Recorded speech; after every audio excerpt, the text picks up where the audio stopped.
بنت خالتي كل ما تعرف إن في عريس جاي يتقدم لي تعمل أغرب حاجة ممكن حد يعملها.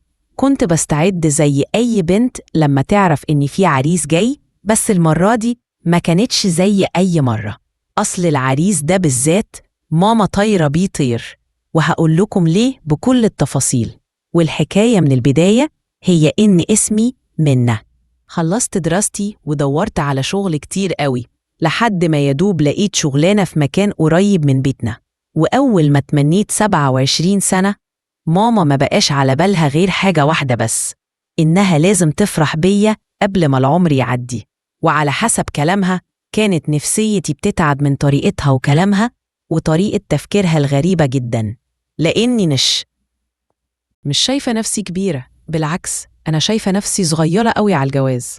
بس ماما بقى زيها زي أمهات كتير بتحلم باليوم اللي تفرح فيا وتدخل بيا القاعة، وعشان كده كان طبيعي إن كل شوية ألاقي نفسي قاعدة مع عريس. بس اللي بدأت ألاحظه من فترة إن كل ما عريس كويس يتقدم لي ألاقي بنت خالتي اللي تعتبر جارتي كمان وساكنة في الشقة اللي قصادنا جاية متزوقة كأنها رايحة فرح، وتقعد معانا وتعمل نفسها ما تعرفش إن في عريس، وتهزر وتحكك وتهتم بالعريس وأهله بشكل ملفت جدا. وطبعا كان العادي بقى إن العريس ينتبه ليها وينساني، خصوصا إنها أحلى مني وأجرأ. إنما أنا سجولة جدا ومش بعرف أتكلم زيها، ولما ماما لاحظت كده كانت بتسمعني كلام يوجع ويجرح وبتحسسني إني أقل منها. لحد ما في مرة قلت لها طالما أنت متغاضة منها كده ما تبقيش تدخليها تاني لما يكون في عريس. ردت ماما بعصبية وقالت عشان خالتك تقول إننا غيرانين من بنتها وخايفين تخطف عريسك منك. قلت لها وأنا بحاول أكون هادية طب يا ماما إيه المطلوب مني يعني؟ ردت وقالت لي بغيظ أنتي ليه مش زي البنات؟ ليه لخمة؟ ليه مش فرفوشة؟ تفضلي ساكتة وما بتعرفيش تتكلمي؟ حسيت بالوجع والظلم من كلامها. قلت لها أنا مش لخمة يا ماما وبعرف أتكلم، بس بتكلم بحدود ومش هقعد أهزر وأضحك مع واحد غريب. لكن برضو كلامي ما عجبهاش وقالت لي خلي كلامك ده ينفعك، أهي كل مرة بتيجي تخطف عريسك منك في 5 دقايق يا خايبة. ما كنتش قادرة أقتنع إني غلط. ماما طيبة وبتحبني جدا، بس للأسف لهفتها على جوازي غيرت طريقتها وخلتها مستعدة تعمل أي حاجة عشان تفرح بيا. دخلت أوضتي ودموعي على خدي، كنت حاسة بوجع في قلبي ومش لاقية في اللي بعمله أي حاجة غلط. وكنت مستغربة من تصرفات بنت خالتي، ليه بتعمل كده؟ وليه لما كل عريس يسيبني ويروح يتقدم له ترفضه؟ ده طالما بترفض ليه بتعمل كده أصلا من الأول؟ كانت أسئلة كتير في دماغي ومش لاقيه لها أي إجابة، لحد ما في يوم ماما قابلت صاحبة عمرة اللي كانت مسافرة من زمان ورجعت تستقر في مصر. ماما كانت فرحانة بيها جدا وتقريبا بقوا بيتكلموا كل يوم بالساعات. وفي يوم قالت لي إنها عزمت صاحبتها عندنا الأسبوع الجاي. ما كنتش مهتمة بالموضوع، بس لاحظ إن ماما بدأت تهتم بيا أنا مش بتحضيرات العزومة. بقيت تقولي هلبس إيه وهتعامل معاها إزاي وأقول إيه، وكأني طفلة صغيرة. وابتديت أحس إن في حاجة غريبة، خصوصاً لما حذرتني إني ما جيبش سيرة المخلوقة يوم العزومة وما أقولش أي حاجة، خصوصاً إن خالتي وبنتها قصادنا وولادها الصغيرين جواسيس علينا، أول ما يسمعوا حاجة يجروا يحكوها.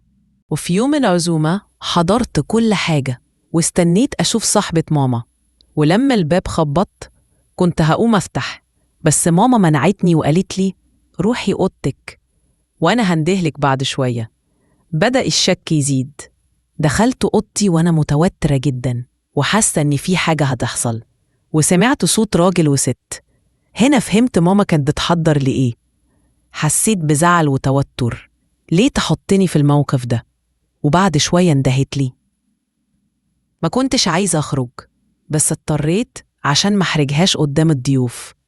سلمت على صاحبة ماما ووشي في الأرض، وما سلمتش حتى على الشاب اللي معاها من شدة الكسوف.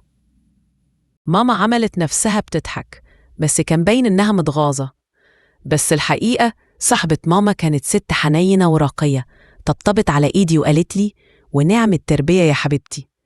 ياه من زمان ما شفتش بنات وشهم بيحمر من الكسوف كده.